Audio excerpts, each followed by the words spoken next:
幸运啊，你说你老大不小的了，不能整天工作事业事业工作，也该找个对象了啊，要不然再晚了生孩子就困难了。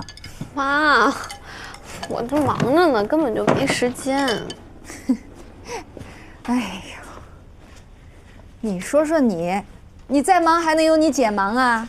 啊，你看你姐，人家是当着社长开着客栈，上有老下有小，该结婚结婚，该生孩子生孩子，人家什么都没耽误。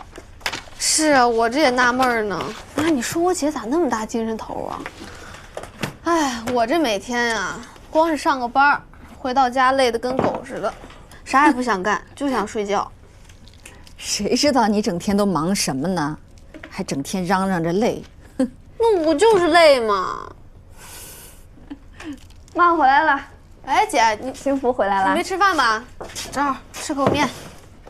你找我啥事儿啊？是万传家让你找我的吗？要是水尾村的事儿，你就免开这口了啊。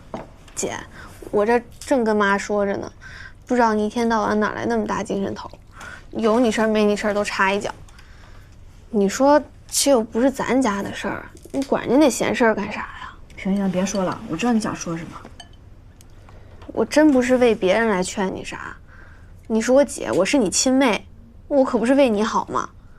我是真心劝你，这事儿跟你没关系，没必要去得罪那么多人，何苦呢？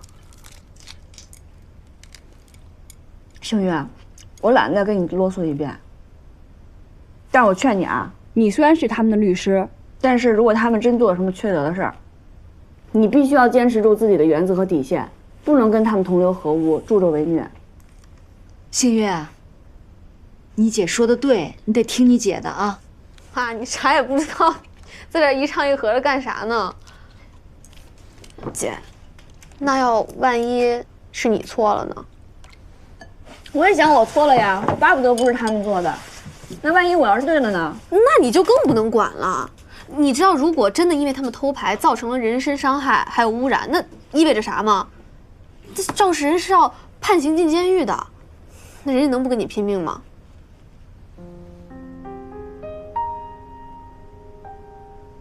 我真不是吓唬你啊，就我们韩主任那人一肚子的坏水，他能出什么坏主意，我真是不知道。枪打出头鸟，你别管了好不好？幸福，要这样的话，他们愿意打，让他们去打吧。对，你就别出头张罗这事儿了，你说呢？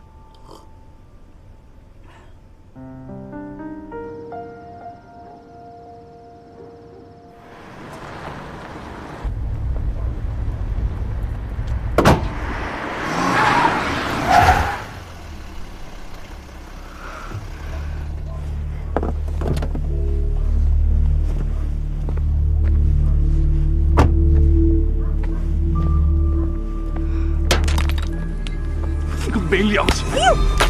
我砸死你个胳膊上往外拐！胆小鬼，有本事别跑！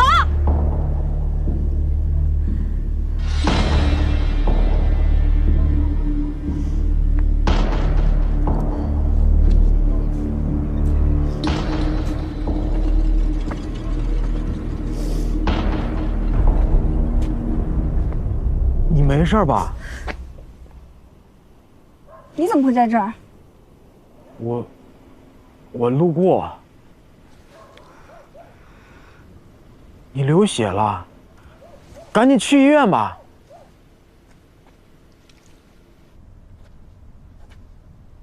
没什么大事儿，皮外伤，回家以后啊，好好休息，伤口别沾水，啊。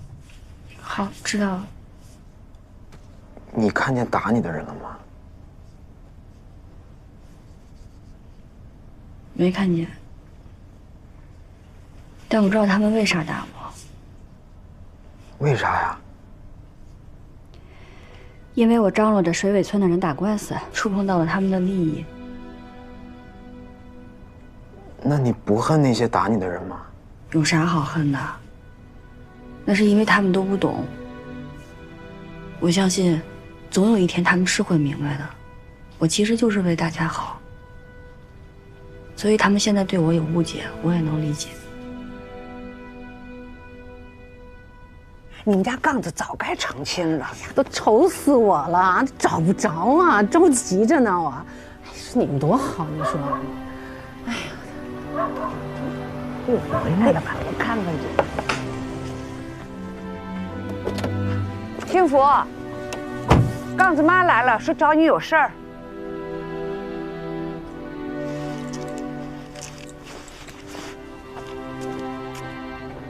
幸福，哎，婶子，哎，你这是咋了？哦，没事，让人拿石头砸了一下。哟，快坐下。这伤的重不重啊？谁这么缺德呀？咱乱扔石头，把人砸坏了咋办？我看没事嘛，衣服都给包好了，没大事儿。这肯定是有人故意使坏，缺德鬼！哎，婶子，您找我啥事儿呀？我就是过来想劝劝你，水尾村的事儿啊，你就别再张罗了。你说现在大伙儿都盼着咱们万家庄能拿下全国创富村的称号，万家庄火了，我们做民宿的也可以沾沾光。可你这一打官司，万一把这好事儿给搅黄了，这不就断了大家的财路吗？婶子，你跟大伙儿说，水好自然就养得住鱼，那水都污染了，有鱼也养不住。你这话说的倒没错，可眼前都顾不上，哪谈得了以后啊？行了，别瞎折腾了，先保住小命吧，早回屋歇着去。对，赶紧去躺着吧，这2天可别出门。怎么了这是？没事儿。啥没事儿？让人砸的。就是水尾村的事儿，这闲事以后你可别管了。没大事儿。青来，你干嘛去？青来，万书记来了，谁呀？这大晚上的，来了，万书记。哎，庆来，大哥，我找万书记。啊，里面呢？万书记，怎么了？出什么事了？这是？万书记啊，怎么了？有人拿石头把我们家幸福砸了啊！这事你们管不管？不，你们要是不管，我自己管。我就是把万家庄新个底朝天，我得把这个人揪出来，我也让他尝尝黑地里挨这个石头砸的滋味。我什么时候的事啊？就刚刚。我知道我们家幸福张罗这个水尾村的人给厂里打官司，有人生他的气，但是有事说事，有理说理，为什么要拿石头砸人家呢？你别着急啊，起来，知不知道谁干的？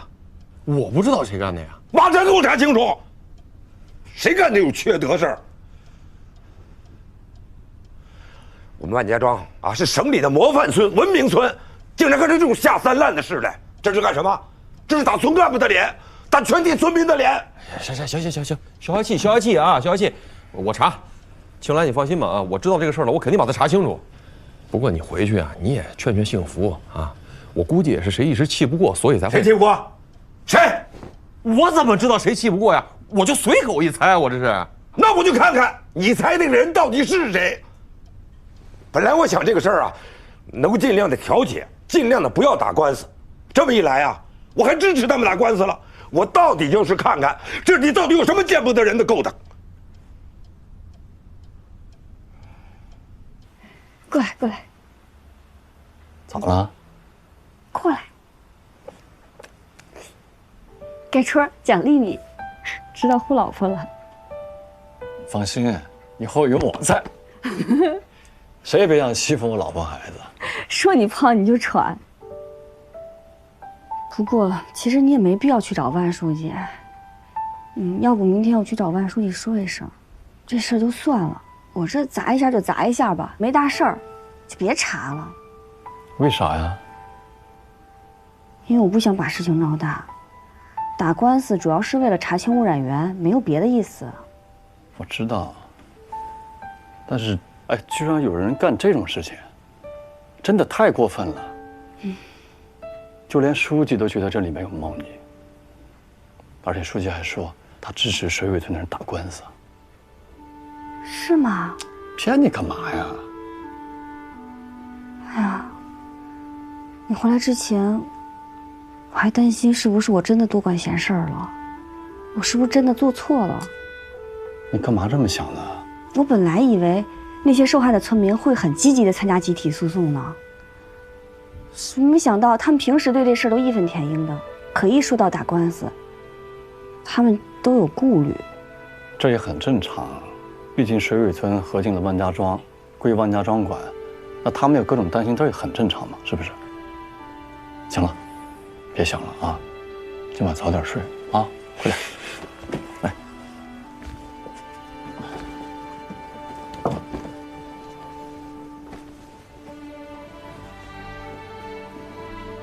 嘘。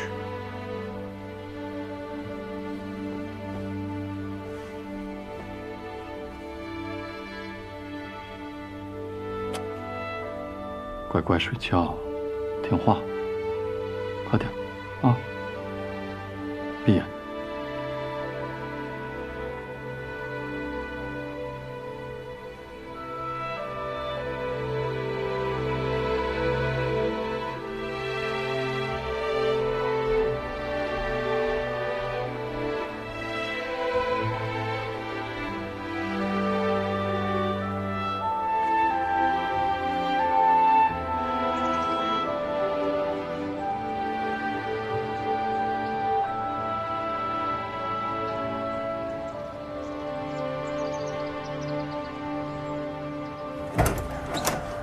都是水尾村的人，都是水尾村的，来了一大堆人。听说你伤着了，都来看你呢。媳妇儿，你们衣服都不穿呢，着凉了。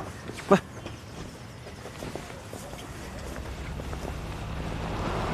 星月，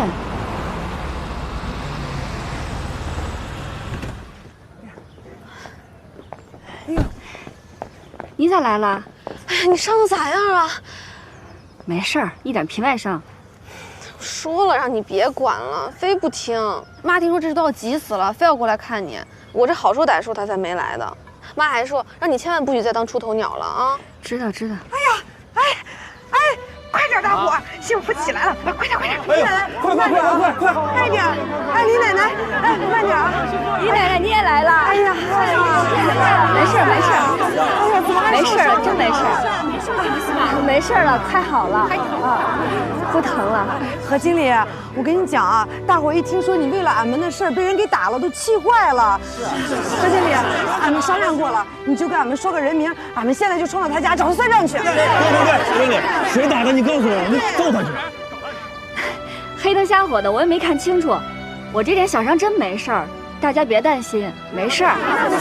哎呀，何经理，本来我们村好多人都说来看你，可是为了上回集体诉讼的事啊，他们都不好意思来。你说现在你为了我们吧，头都受伤了，我们大家伙就觉得呀，再不能当这个缩头乌龟了。这些人他们太欺负人了，是不是？本来我们还觉得这个官司要不要打呢，被他们这么一弄啊，我们就觉得这个官司啊还非打不可了，是不是？咱不能让幸福为咱们白受伤，对不对？这血真的不能白流。这官司我们打定了，血不能白流，一定要打。一定要打。那都说好了，你们真的要打？打！你放心，何经理，我们都说好了，家家户户都签。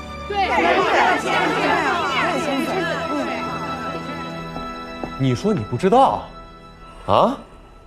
我不管你是真不知道还是假不知道，反正这次老万是动了真火了，让彻查。你得给我弄个说法出来，不然我交不了差。哎呀，不是，我上哪儿去给你弄说法啊？你现在万家庄讨厌何幸福的不是一个两个呀，谁不烦他多管闲事啊？都怕他断了自己财路。我可以挨个去问，但我得有那功夫啊。我不管你有没有功夫啊，水尾村跟咱们打官司是冲着保健品厂来的，你的屁股底下干不干净，你自己心里是最清楚的。怎么着，到现在了啊，你想提起裤子来，你想走，想留个烂摊子让我自己收拾，门都没有。你看什么？我说的不对啊，还是你不服气啊？哎，行，我去查啊，我查。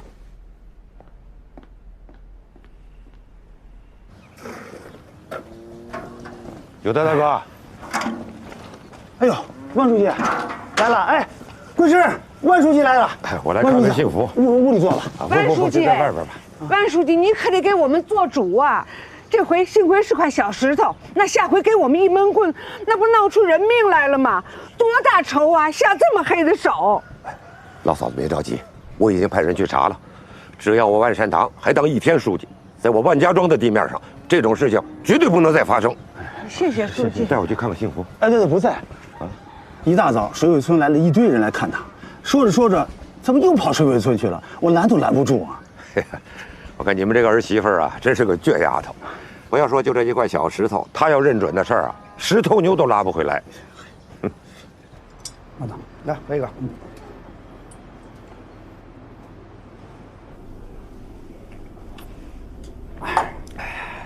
老吴啊，我憋屈啊！你是我姓莫的啊，不是他们新万家雇的打工的，我是合资方派来的代表，我是保健品厂的总经理。我做这事怎么了？啊，我当然有权利做这事儿了。说实话，你说我们，啊，当初那个偷牌为了什么呀？那不就是为了公司啊省点成本，啊，为了公司多产生点效益吗？这可好，这别人还没说什么呢，他先给你来个一推六二五，把所有屎盆子全顶咱们脑袋上了。有功啊，他去抢，碰到屎盆子了，他人躲得远远的。哎，你说，这种领导，你跟他干什么？你累得死去活来的，最后他把你出卖了。毛总，还是跟着您这样的领导，我们心里踏实。您肯定不会像小万总那样，把责任都推给下边的人，是吧？来，毛总，我敬您一杯啊！哎，老吴啊，学会说话了啊，多学习嘛。行了，别说这些没用的了。我今天约你出来啊，就是想跟你商量一下，看看怎么把这事折过去。哎呀，怎么折呀？你还不了解万书记的脾气吗？他眼睛里可不容沙子呀。你要是折不好，都得把自己给折进去吧。那怎么办啊？一个字儿，就解决了。一个字儿。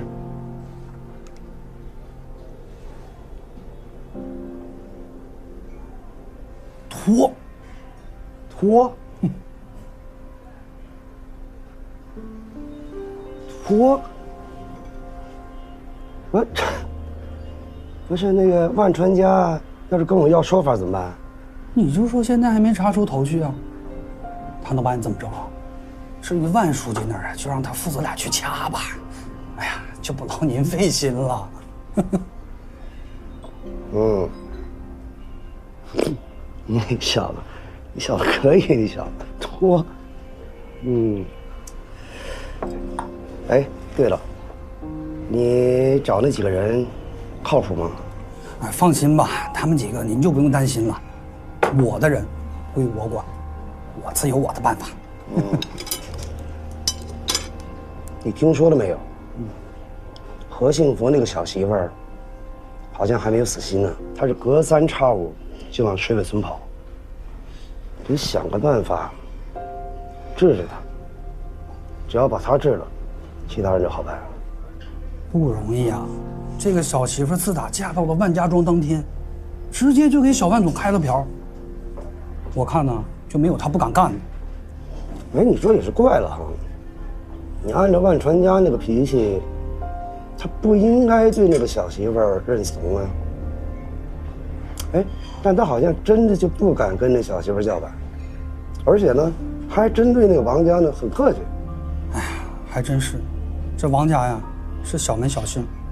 过去在万家庄是最没地位的，哎，也奇了怪了，自打何幸福嫁进来以后，还真转了运了，这又挣钱又出名的。我看这小媳妇儿啊，还真是王家的福星。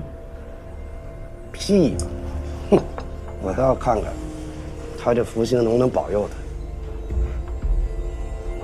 嗯，对，这回啊，咱就给他来点有技术含量的。嗯，不过万传家可能要受点委屈了，但是活该呀。谁让他把黑锅子扣咱们身上的，让他脸上也沾点灰，这样也算公平。嗯，老总，啥主意啊？你就别问了，把你自己事儿管好，然后你就等着看好戏吧。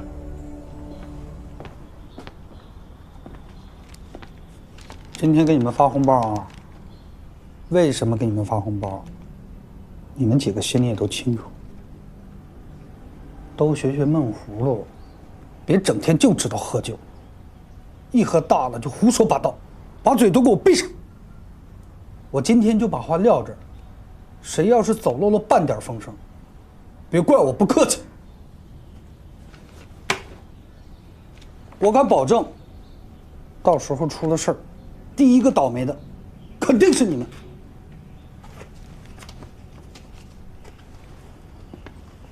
都好好掂量掂量我说的话，啊！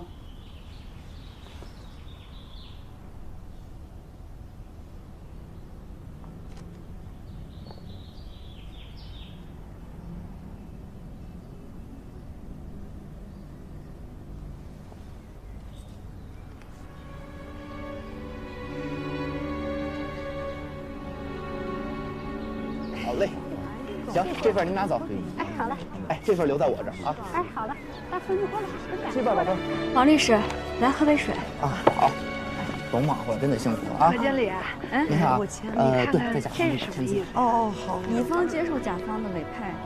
请按字，一会儿按个手印。哦，在您的手。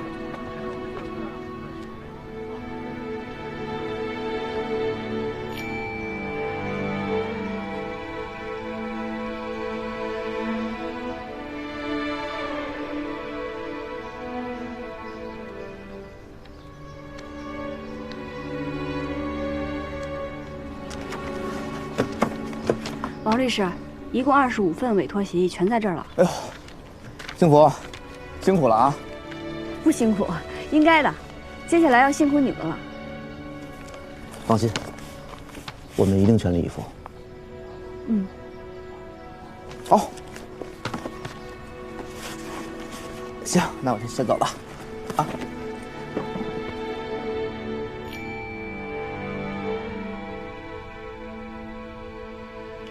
回来了，哟，你可回来了！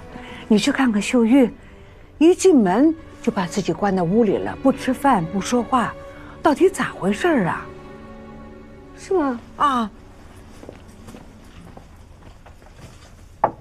秀玉，是我。啥事儿啊？你跟嫂子说。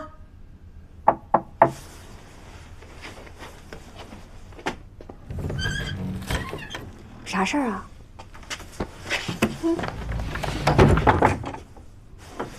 啥事儿啊？出啥事儿了？你没看客栈和合作社的官网留言吧？我还没来得及看呢。怎么了？你先看看。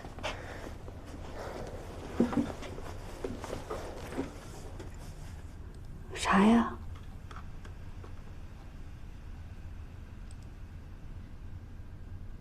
这些混账王八蛋，胡说些什么呢？说我是塑料花，说我是乡镇企业联合生产的劣质品，还说幸福客栈是靠色相招来生意的，越说越难听，你自己看吧。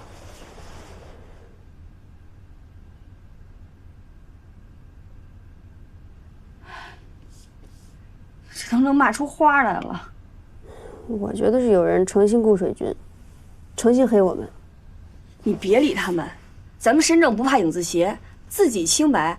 他们说黑就能成黑的了？你不知道，在网上黑的想洗成白的不容易，但是白的想弄成黑的，分分钟的事儿。那你说是谁黑我们啊？万传家？我找他去。哎，不是，万传家也捎带被黑了。他也被黑了。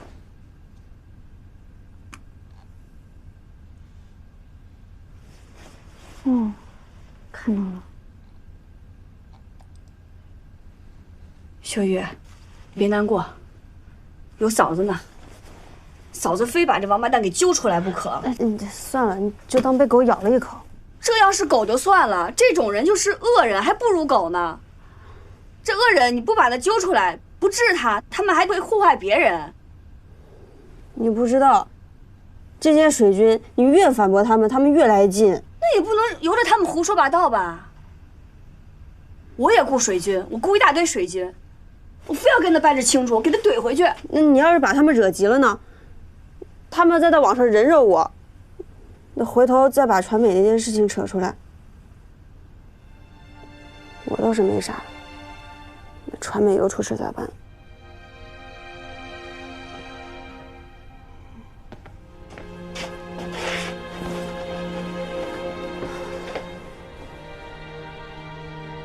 我一直以为我能走出一条路呢，没想到世上有根无形的绳子牵着我，根本就走不出去。谁给你系的绳子，还得谁给你解开。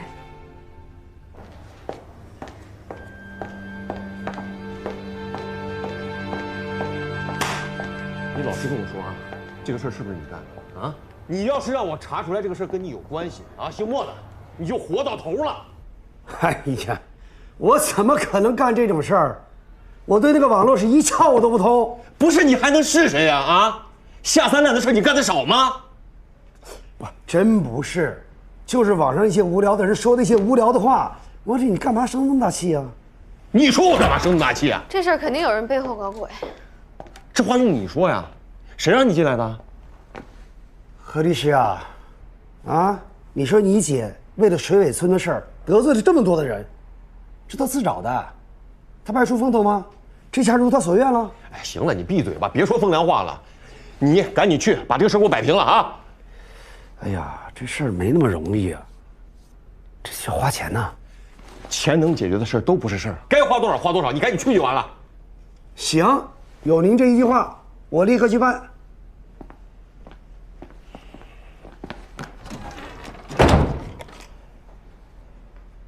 你有什么事啊？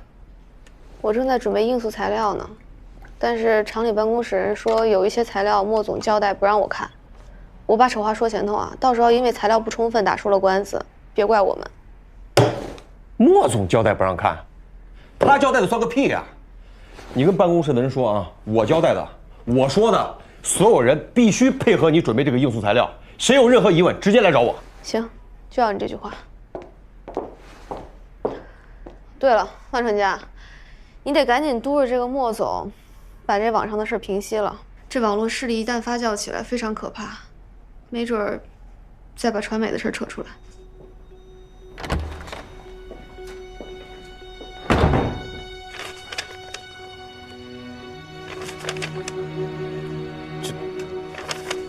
这什么乱七八糟的呀？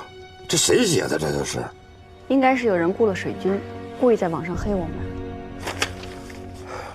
打官司的事，我已经明确表示支持你们了，怎么还有这么多人胡说八道？幸福，你别怕，我马上找人查，看看到底谁干。万书记，我找您不是说这个，是为了传媒。这是跟传媒有什么关系啊？您可能对网络环境不太熟悉，但您应该听说过“人肉”这个词儿吧？人肉就是搜索的那种吧？啊，网络舆论一旦发酵起来，很难控制。秀玉也算是个网红，就怕万一到时候大家一人肉秀玉，就会把那件事牵扯进来。秀玉还好，就是担心传媒，怕她承受不住这个压力。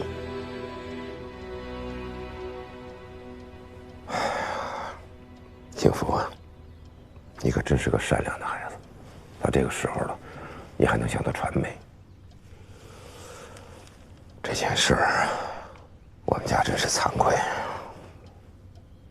要不是上回传媒回来要死要活的，我也不会那么努力的帮他遮着盖着，让秀玉受这么大委屈。万书记，我理解您作为父亲的心情。啊，这事已经过去了，您把传美的电话给我吧，我回头约他聊一聊。就算是帮不上啥忙，也至少提前跟他说一声，让他心里好有个准备。当然，我们也一定会尽全力，不让事态发展到那一步。这就太好了。我也希望你，当着面跟他好好聊聊。我这两个孩子呀，要是能够有你1/10的胸怀，我也就知足了。我这个爹当的不合格。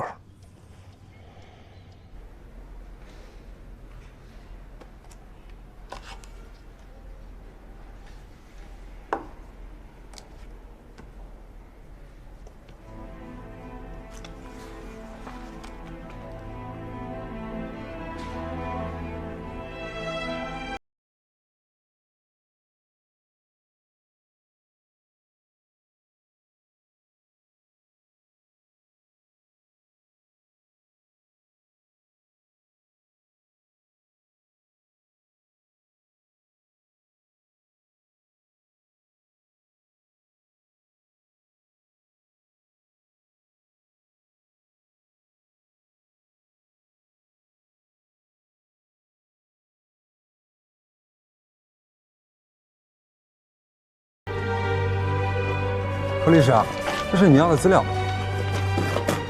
那个，我有事儿先回城了。那你明天还来吗？不一定。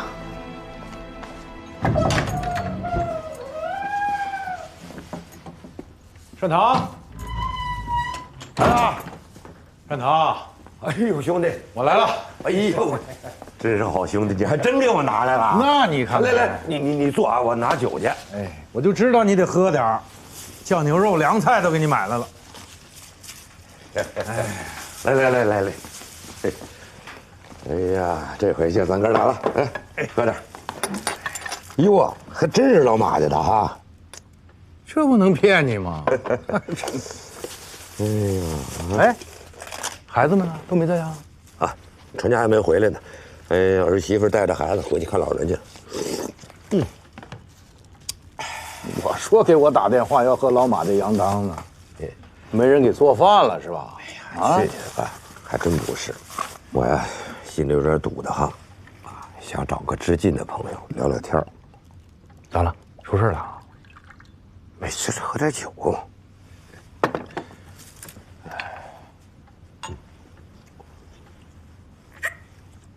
哎呀，是不是水尾村的事儿？哎呀，也是，也不是。兄弟啊，你觉得传家这孩子怎么样啊？这忽然问这个？你是老公安了吧？都说你眼毒，看人准，听听你的。哎，别听他们瞎说，毒啥毒？不过是见的人多了，有点自己的感受罢了。那你就说说你的感受。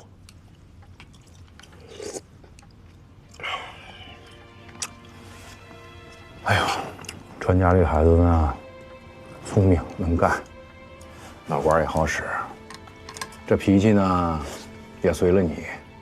其实我觉得，他一直有意的在学你，不过学了有点皮毛。你接着说。哎，传家这孩子的性子，从骨子里论，他比你软多了。他觉得，就得像你这样，啊，敢发脾气，敢拍板儿，才能像你一样服众。虚张声势呗。在困难面前呢，他没有你意志坚定；在大是大非面前，他没有你立场坚定。知道为什么吗？为什么呀？因为他没有你那颗无私的心。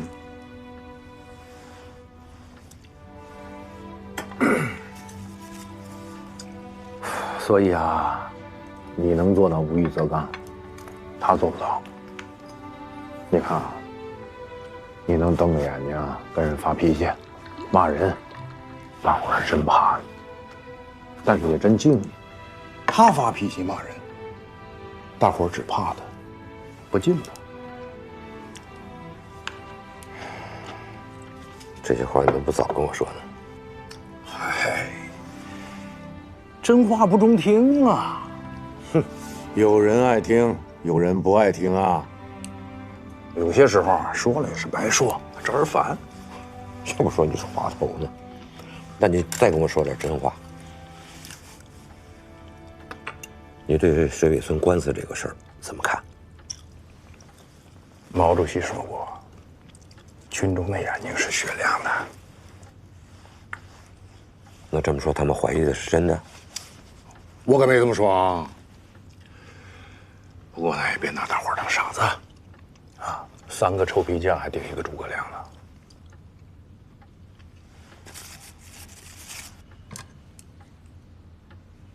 呵呵。你呀，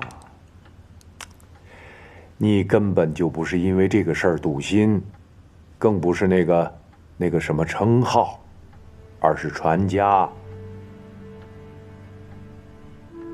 你担心传家能不能把这件事情处理好？如果处理不好，传家还能不能继续当这个集团总经理？作为支部书记，你在考察他，可是作为父亲。你是真担心你儿子考不及格啊？啊？你确实是个老滑头，哼，眼毒。你看你嘻嘻哈哈的啊，到处当和事佬，到处和稀泥。你是哑巴吃饺子，心里有数。哎，你再给我和一回稀泥，你看看对这烂泥，我能不能扶上墙？你这阵子不是一直在考察他吗？那，你儿子能不能考及格，你比谁都清楚。不是我。快吃吧，凉了。敬你一个。哎。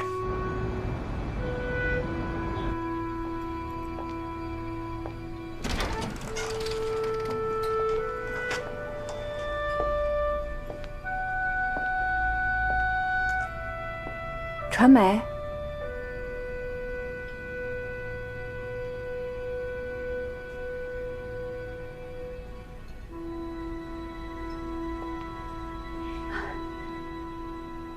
幸福姐，坐。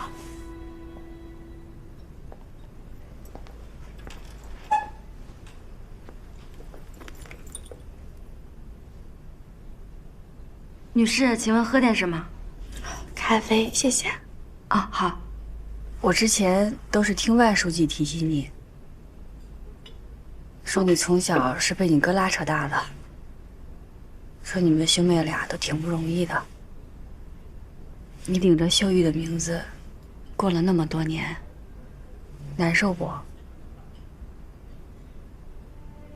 幸福姐，我今天升职做财务主管了，同事都祝贺我说：“秀玉，恭喜你。”你知道我内心的感受吗？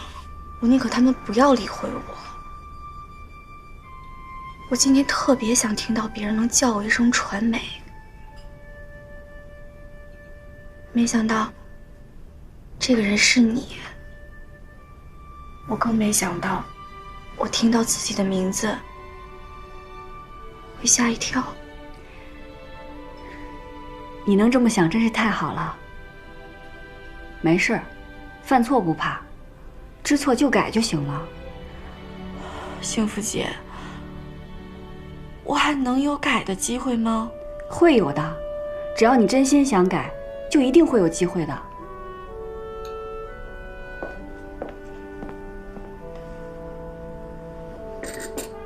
谢谢。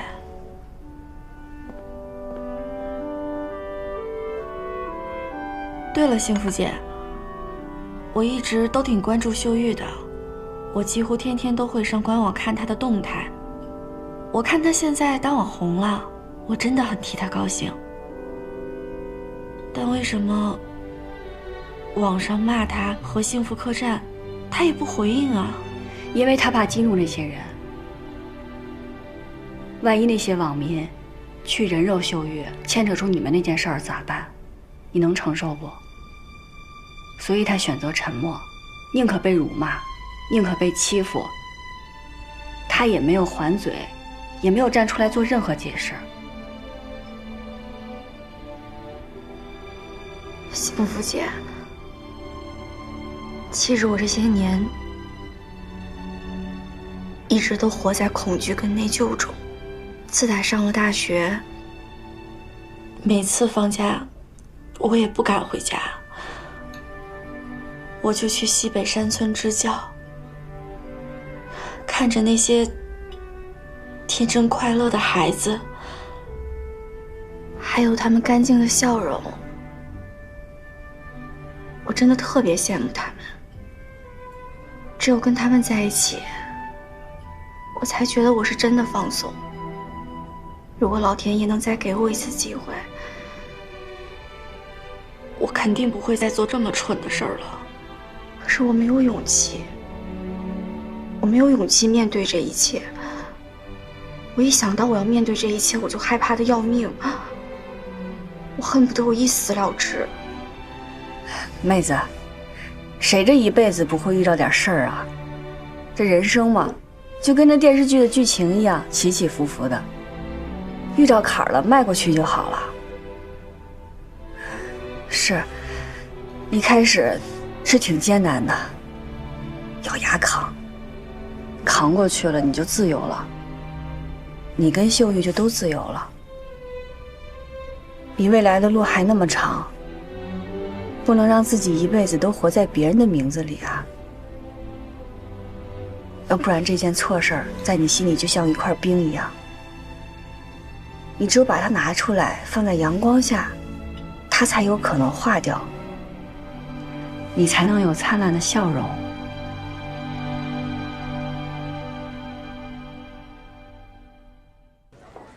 你好，这边请。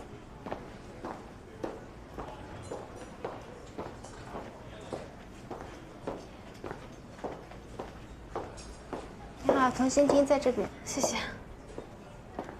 来，好，咱们来吧。陈超，这是咱们特色菜。谢谢。韩律师，哎，我要敬你一杯啊！别，坐着喝。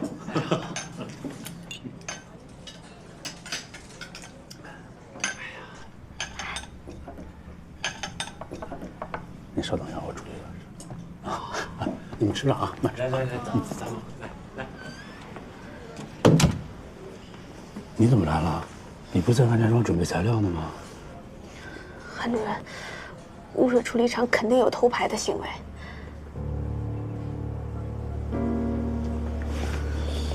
你说的这个偷排是他们亲自跟你说的？没有，我查了资料发现，污水厂这3年，尤其是这1年，药剂的进货量还有进货频次有明显的下降，包括污水处理厂的运营成本也有阶段性下降的现象。我早就猜到了，那个莫总还是真干得出这种事儿来。那我们现在怎么办呀，韩主任？啊，你就为这事儿来的？这有什么不好办的？只要证据不在原告手里，对咱们就没什么危险。可他们真的偷排来着呀？哎呀，那有什么呀？行了，我会提醒莫总啊，让他尽快再整理一套新的资料出来，免得到时候对方知道咱们被动。可他们这是犯法的呀！你小点声行不行？这有什么大惊小怪的？它不是什么事儿。啊，你看，还回去接着准备材料去。对，我听说那水尾村的人也不是那么齐心，你再做做你姐的工作啊！只要他不挑这个头，这官司十有八九他就打不起来。可韩主任他们……行，我还得陪客户呢啊，就不跟你说了啊。不是，行。不好意思啊，王总，咱们继续。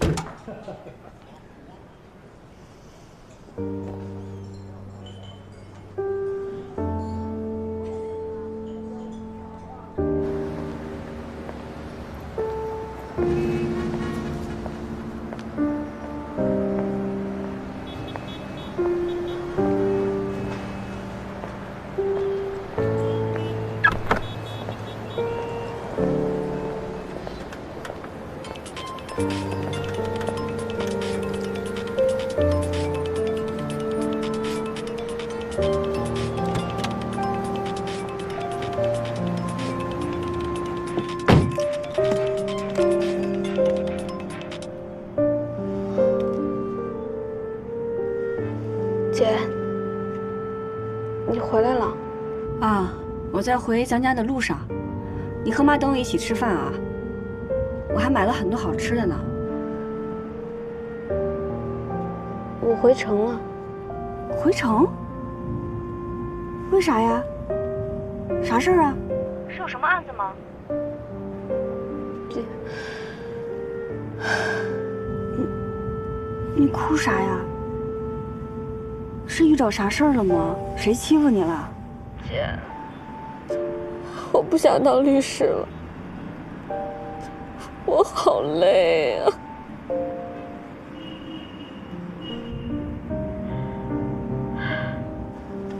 姐，水尾村的官司，你们还打算打吗？打呀，干嘛不打呀？委托协议都签了，一共有25个人参加集体诉讼。星月，你是不是知道什么了？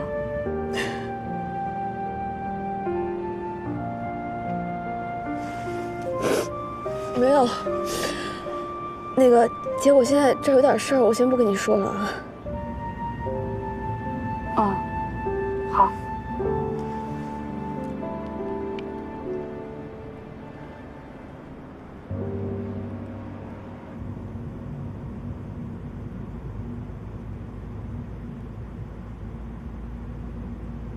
喂，关大哥，刚才我妹哭着给我打电话，说她不想当律师了。依我对我妹的了解，她心里一定是碰到了过不去的坎儿。关大哥，我敢肯定，污水处理厂一定有问题。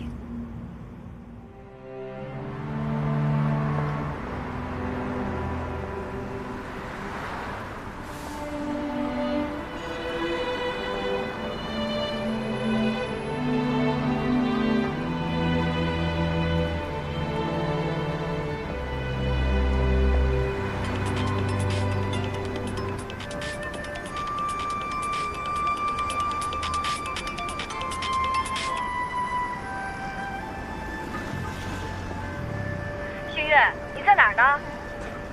姐，我想好了，律师我还是会做的，而且我会做一个好律师。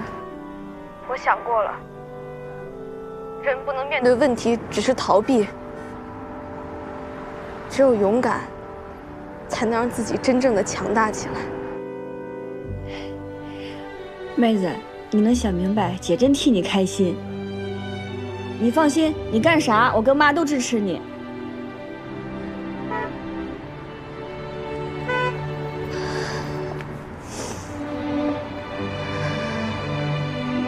你可以的！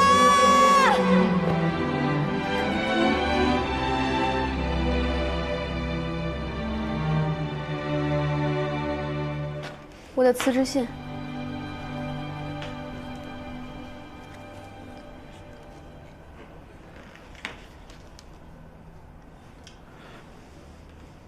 小何，你就这么两手空空的就这么走了，啊？以后哪家律所敢收你？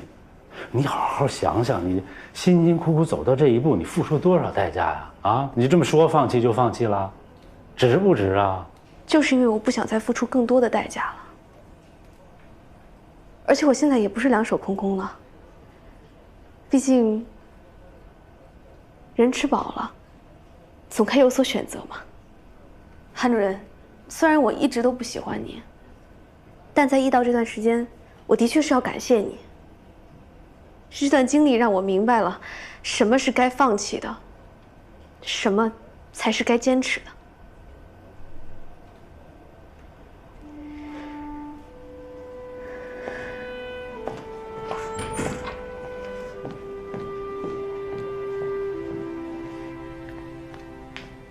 亚妮，你俩别腻歪了，来吃饭了。啊，来了来了。哎，来了妈。嗯。哎妈，我帮你盛饭。哎，别，你快坐下啊，我来啊。哎，吃饭了吃饭了。都收拾好了。嗯，差不多了。哎，你先把筷子放下。哎呀，有个警告啊，非常严肃。你们这次蜜月旅行，不管在什么情况下，你们俩安全第一。啊，爸，你都说了100多遍了。少了100遍说少了。你爸说多少遍啊，也不为过，是吧？放心吧，爸妈，我们一定会把安全放在第一位的。来，快，这个哦。谢谢妈。喂，关大哥。爸，你多吃点。什么事儿啊？哎呀，爸不吃，咬不动。谁说我不吃肉？我妈还说你4条腿的你都不吃。你多吃一点儿，多吃一点。那多肉吃。你年轻人多吃点，多吃点，多吃点。我知道了。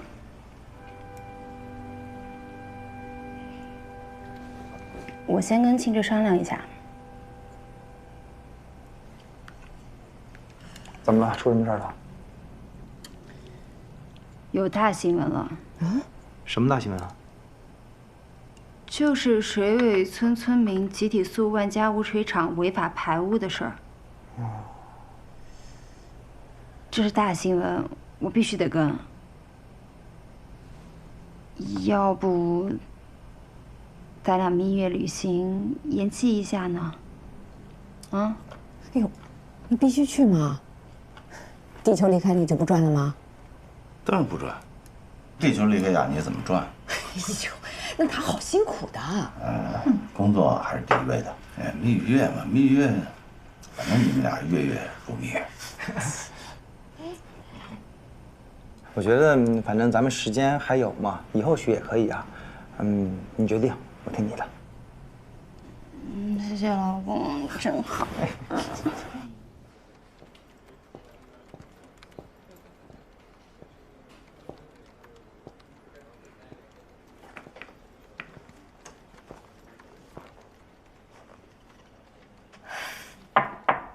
进。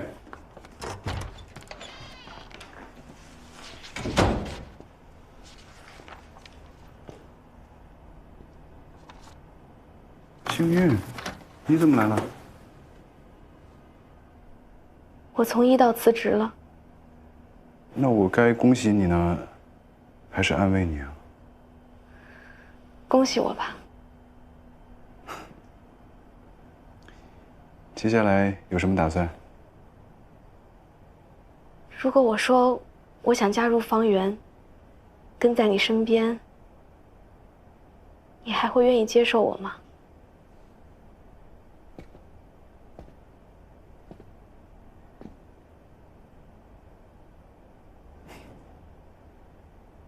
方圆律所，欢迎你的加入，恭喜你。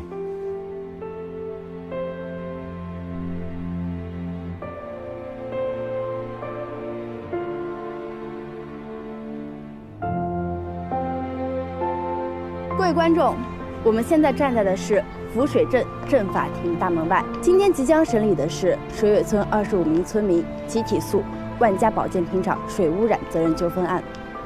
万家保健品厂是我省著名乡镇企业万家集团的下属公司，于2012年投产。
尊敬的审判长、审判员以及人民陪审员和旁听的各位公民们，我是方圆律师事务所的律师关涛，接受原告李延成、郭亚平等人的委托，作为其委托代理人参与本案的诉讼。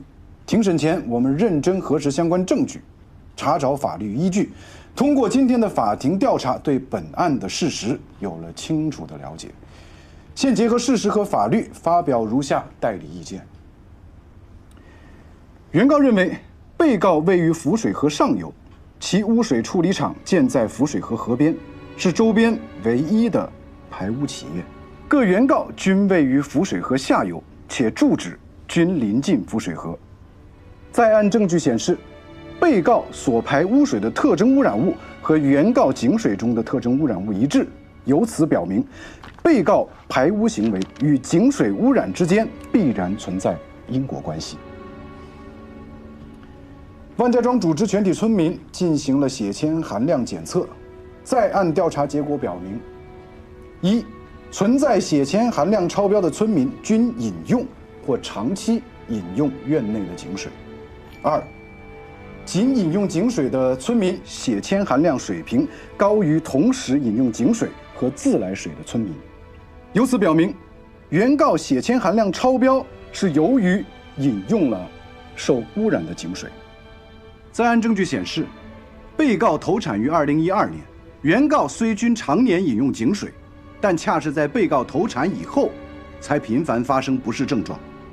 因此，被告排污行为与井水污染以及原告损害之间必然存在因果关系，被告应承担相应的法律责任。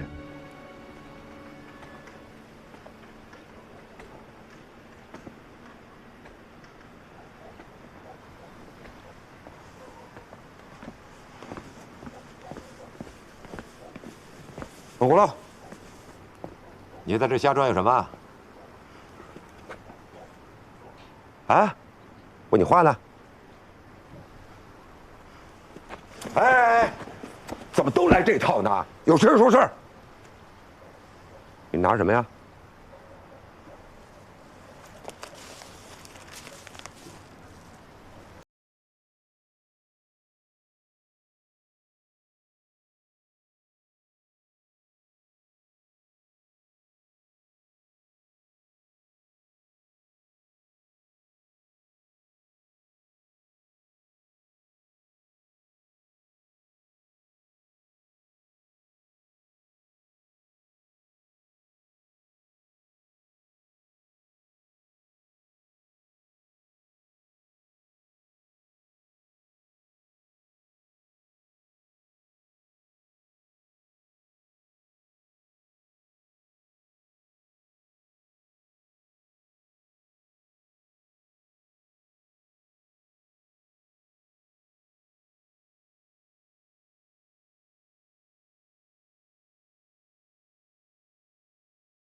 也就是本案的诉讼代表人李延成之子，就同样是有起诉被告。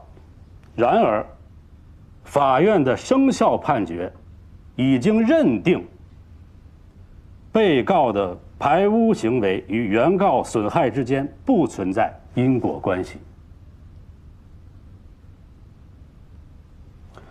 在开庭之前，被告曾经组织村民进行了血液检测，而且对血铅超标的村民提供了医疗救助。今后，被告仍将提供出于人道主义的医疗救助。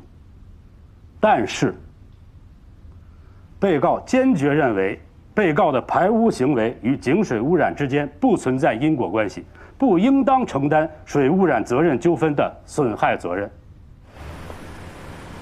为了证明保健品厂污水处理厂没有违法排污的行为，这里我们向法庭出示这几年来污水处理设施运行的完整记录。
爸。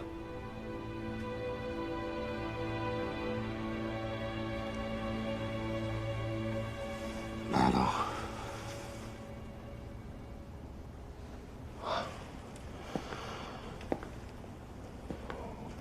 我在家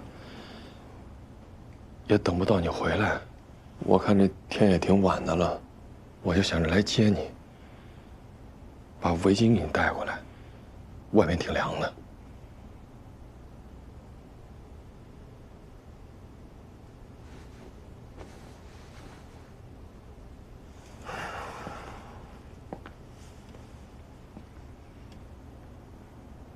你怪爸爸。你作为一名老党员，把污水厂偷排污水的证据送到法庭，你这么做我不能怪你。但是作为你的儿子，我这心里确实还是挺不好受的。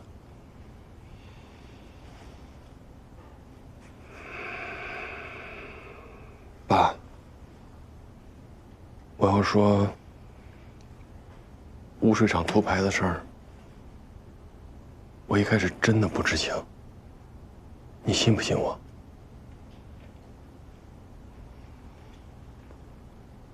我信。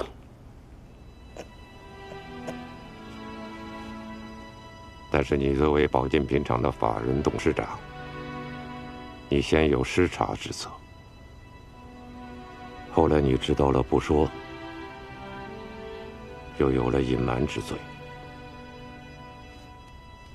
这些，你都应该负该负的法律责任。你说的对，我认。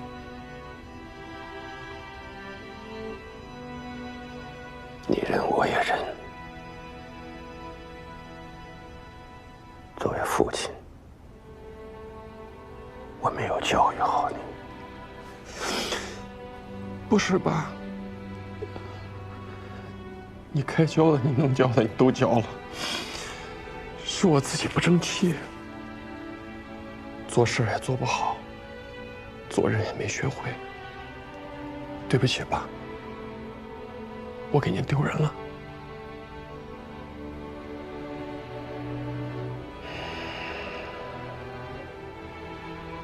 陈家，你本质上不是个坏孩子。爸，等你回来，咱一家人好好过日子。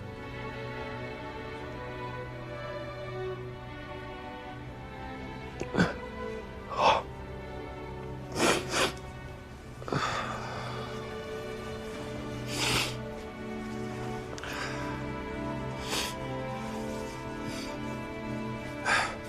走，回家。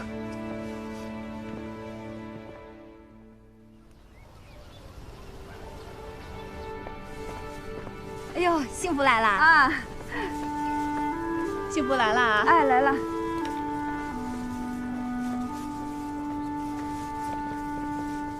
郭姐，哎，在家呢。哎呀，你又给俺送菜来了。哎，顺手带的。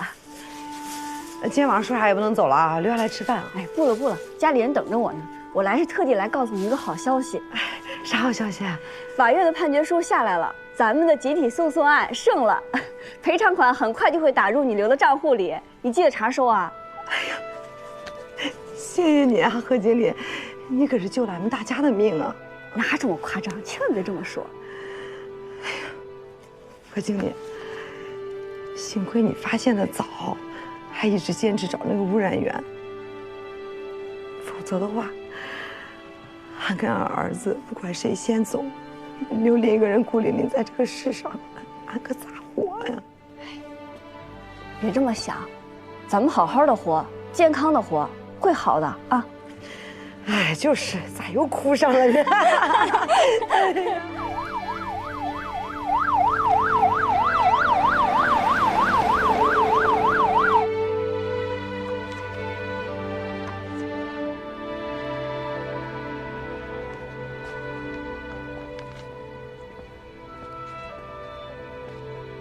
船江和木聪被公安部门带走了，接受调查。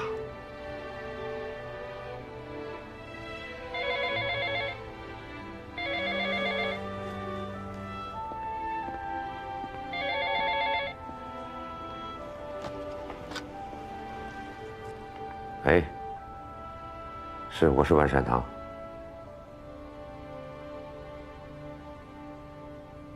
好，我知道了。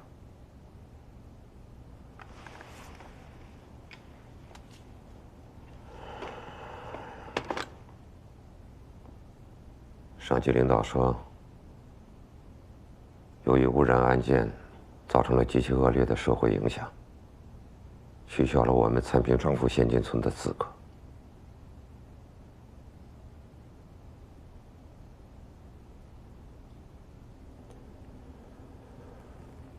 万书记，通知全体村干部过来开会。污水处理厂偷排污水是不可饶恕的犯罪行为。万传家作为企业的负责人，同时也是保健品厂的法人，有着不可推卸的责任。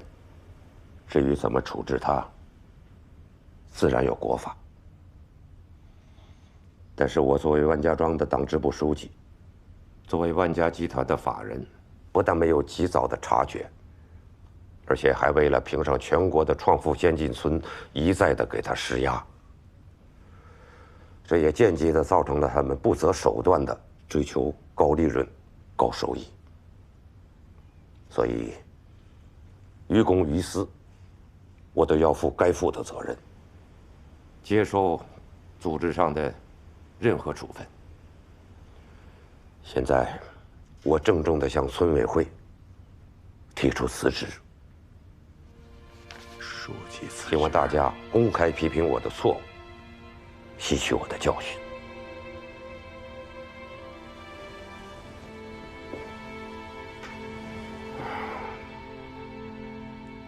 我辞职以后，万家庄村的党支部就要有新的带头人。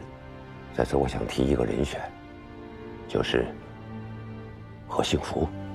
何幸福，我已经观察他很久了。他不但是一个勤劳、善良、正直的人，他更是一个能把百姓的事情都放在自己心里的人。我知道，有的人嫌他爱管闲事，好像就是因为他多管闲事，给我们招了灾，惹了祸。但是我不这么想，要不是他坚持不懈地找出污染源，我们得遭多大的孽？群众的生命财产得遭受多大的损失？我们在座的人都应该感他的恩。我恳请大家能够认真考虑我的提议。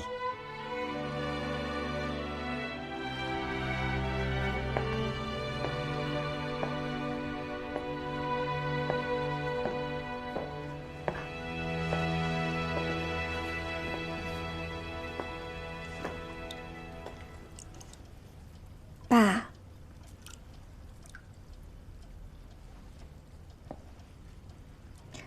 我回来了。好，回来就好。你应该也听说了，官司败了，创富村的称号也没有了。我已经辞去了村书记的职务。你爸这辈子是个要脸的人，没想到最后竟然活得这么失败。爸，我听说了。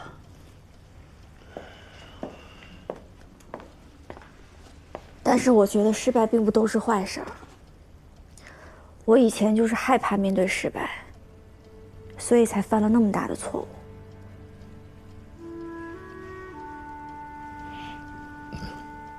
那你这是回家了？我已经辞职了。我要去那个我曾经支教的山村，像爸爸当年那样，带着村民脱贫，在那里开始一个属于万传媒干干净净的人生。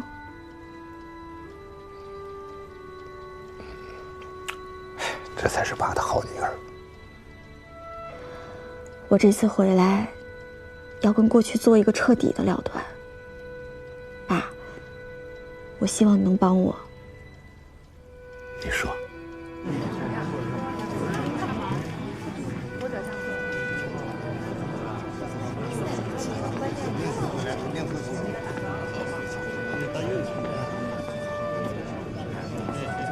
开始吧。大伙儿都安静一下。今天应咱们老书记的请求，我来主持召开这么一个特殊的会议。今天来参会的主要有我们万家庄和原水尾村的村委干部，还有党员骨干。我们又不是村干部，叫我们来干嘛呀？不知道咋回事。我也不清楚。万书记叫咱来，咱就听着呗。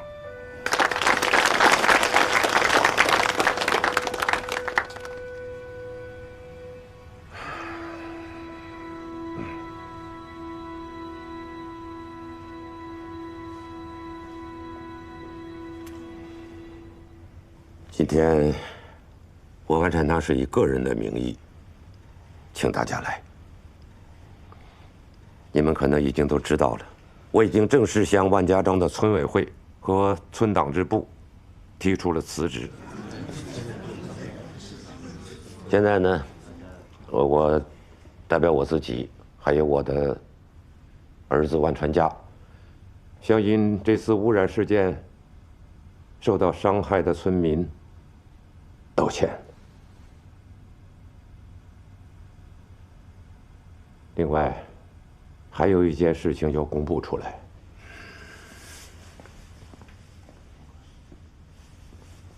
陈梅，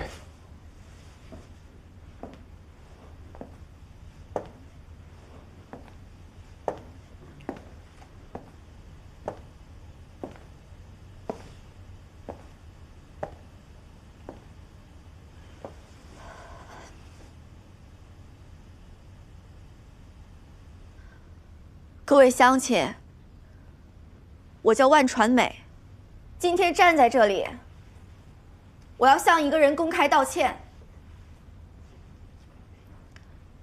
王秀玉，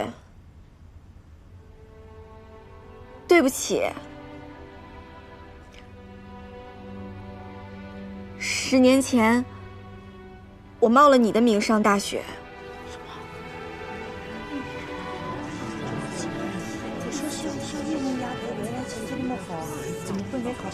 今天，我当着大伙的面儿，跟你正式道歉。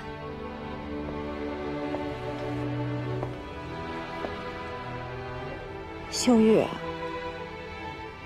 对不起。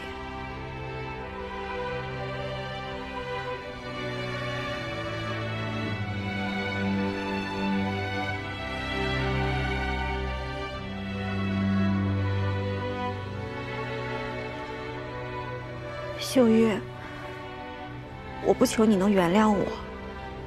我知道，这个道歉来得太晚了。但是，我今天终于明白，没有人可以偷走别人的人生，也没有人可以活成别人的样子。我们只能做自己。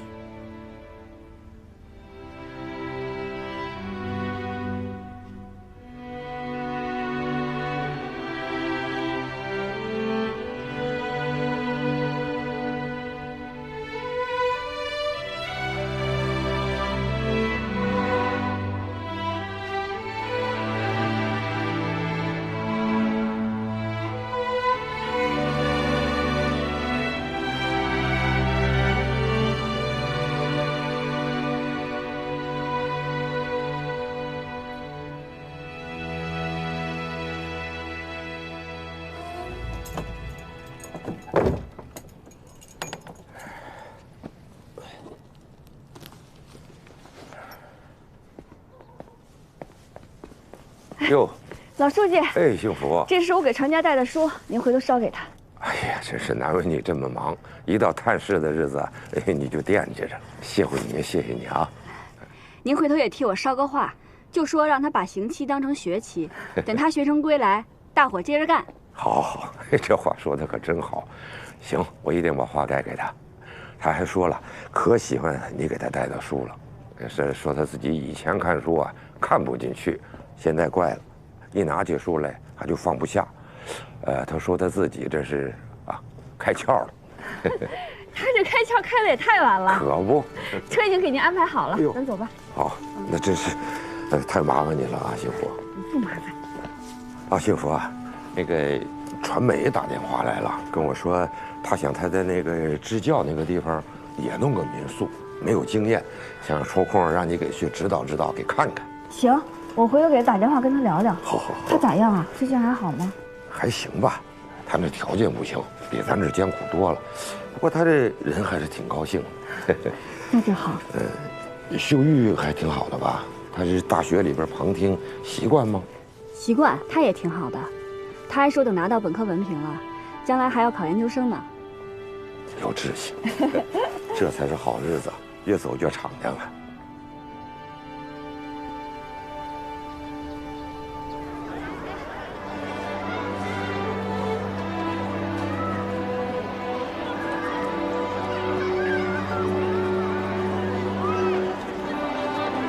哎呦，你看这分头啊，像幸福。亲家，我说你这带小豆子已经够累的了，你就歇歇。小菊花让我来带好不好啊？不用了，你歇着吧。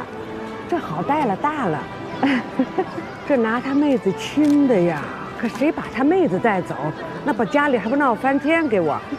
你问他。小豆子，姥姥把小菊花带走行不行啊？啊？不行，不行，我的妹子，我得带她长大。哦，你带她长大呀？那好，那好啊，你的妹妹姥姥不带走啊。给姥姥说我们以后啊会经常带着小菊花去看姥姥的。对。哎，大哥，你那个有机蔬菜合作社效益怎么样？好啊，特别好，现在超市都供不应求的。这么棒！哎，大哥，刚才还看小菊花，特别可爱啊。可爱吧？嗯。哎，你们俩什么时候呀？什么时候让我当这个大白呀？听着，你得抓点紧，别每天忙，多陪陪人家雅雅，知道吗？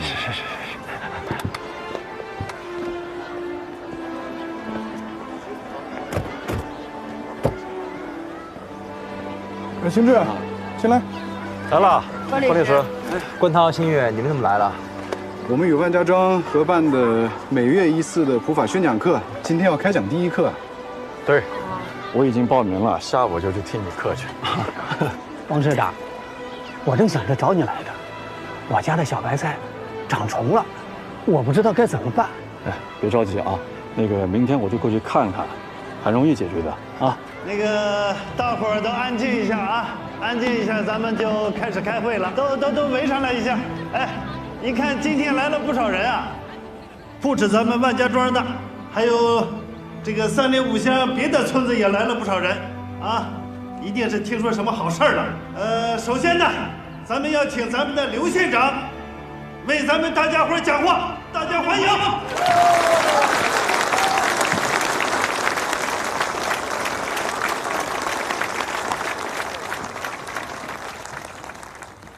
万家庄的父老乡亲们，我是刘兆峰。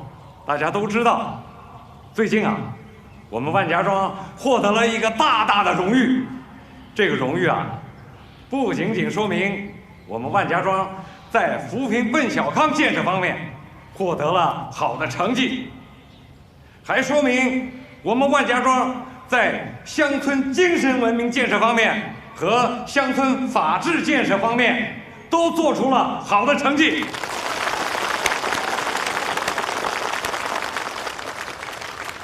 这个荣誉啊，来之不易，沉甸甸的，可以说是货真价实的。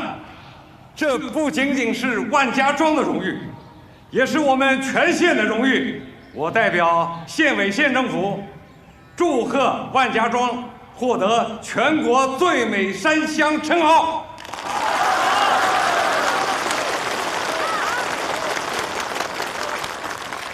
我呢就不多说了。下面我请万家庄新任党支部书记上台给大家讲话，大家欢迎。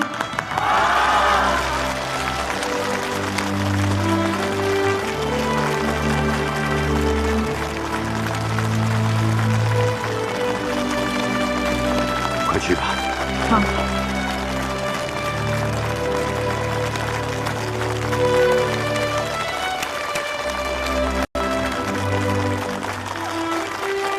大家好，我是何幸福。祝贺我们万家庄获得最美山乡的这个称号。这个荣誉来之不易，是我们万家庄所有的干部群众一起挽起袖子努力干出来的。但是我要提醒大家，这个荣誉只代表昨天。今天我们开完庆功会之后，就要把这个荣誉放下，然后整装再出发，去创造新的辉煌，去创造更美好的明天，好不好？好。